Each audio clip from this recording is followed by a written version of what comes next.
Real Maharashtra 24 news, हम दिखाएंगे सच। बीड शहरासह संपूर्ण जिल्ह्यात कायदा व सुव्यवस्थेचा गंभीर प्रश्न निर्माण झाला आहे। किरकोळ कारणावरून वादविवाद, मारामारी आणि थेट खुनापर्यंत पोहोचत आहे। तरुणांमध्ये कायद्याचा धाक पूर्णपणे संपला असून शाळा महाविद्यालयीन विद्यार्थ्यांमध्ये गुंडगिरी, टोळकेबाजी आणि दहशतीच्या घटना झपाट्याने वाढत आहेत। शहरातील चौकाचौकात, पानटपरी, शाळा महाविद्यालयीन परिसरात तरुण मुलं तीक्ष्ण हत्यारे घेऊन उभी राहत असून नागरिकांमध्ये प्रचंड भीतीचे वातावरण निर्माण झाले आहे। लहान सहान कारणांवरून घडणाऱ्या गंभीर घटनांमुळे बीडकरांचा जीव धोक्यात आला आहे। या परिस्थितीवर नियंत्रण मिळवण्यासाठी बीड शहरातील सर्व व्यवसाय रात्री 10 नंतर बंद ठेवण्याचे कठोर आदेश देण्यात यावेत, अशी मागणी जोर धरत आहे।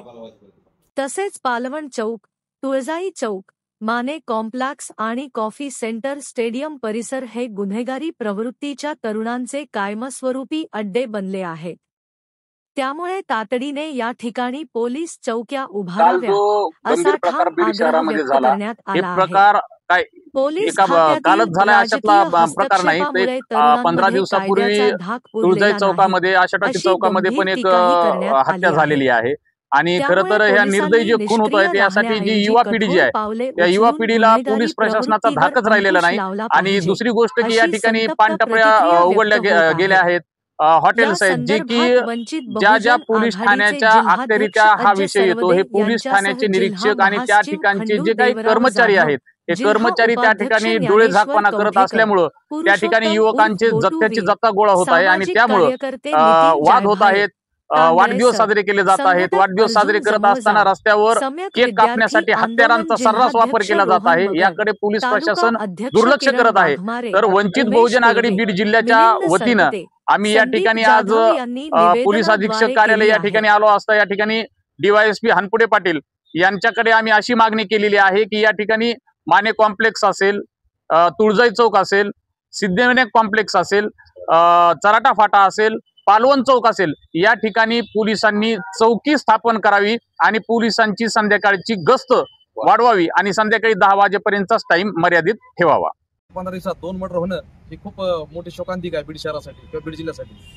मला असं वाटतंय की आपण जे लावलेले कॅमेरे आहेत ते काय शो साठी लावलेले नाहीत। तुमचा धाक प्रत्येक चौकात तुम्ही कॅमेरे लावले आहेत, त्यात ते स्पीकर आहेत। जर तुम्ही बसल्या SP ऑफिस म्हणून जर ऑर्डर दिली काय थांबले म्हणून तर ते युवक तोळ निघून जातील तिथून।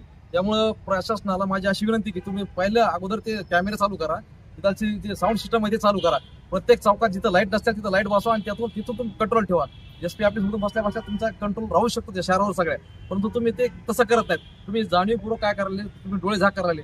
अशा घटना होऊ नयेत। बीड शहराला, बीड जिल्ह्याला बदनाम होण्यापासून तुम्ही वाचू शकता, परंतु तुमच्या मनात काय नेमकं हे आम्हालाही समजणार, जनतेलाही समजणार। त्यामुळे आम्ही वंचित बहुजन आघाडीच्या वतीने अशी मागणी करतो की 11च्या नंतर जी रहदारी किंवा जे काही पानटपऱ्या, हॉटेल्स, आणखी काही जे चालू असेल त्यावर तुमचा निर्बंध पाहिजे, ते बंद झाले पाहिजेत। आणि संध्याकाळी 10च्या नंतरच असं होते, परंतु तुम्ही जर शासनाने जर दिला असला 11 टाइम तर 11च्या नंतर गस्त पूर्णपणे झाली पाहिजे। आणि लोकांना शांततेत जगण्याचा एक अधिकार आहे आणि तो शांततेत लोक राहिले पाहिजे। त्यामुळे चौकात जे जमलेले युवक आहेत त्यांच्यावर कुठेतरी निर्बंध यायला पाहिजे आणि संध्याकाळच्या या बेजबाबदार ज्या घटना व्हायला त्याला आळा बसला पाहिजे।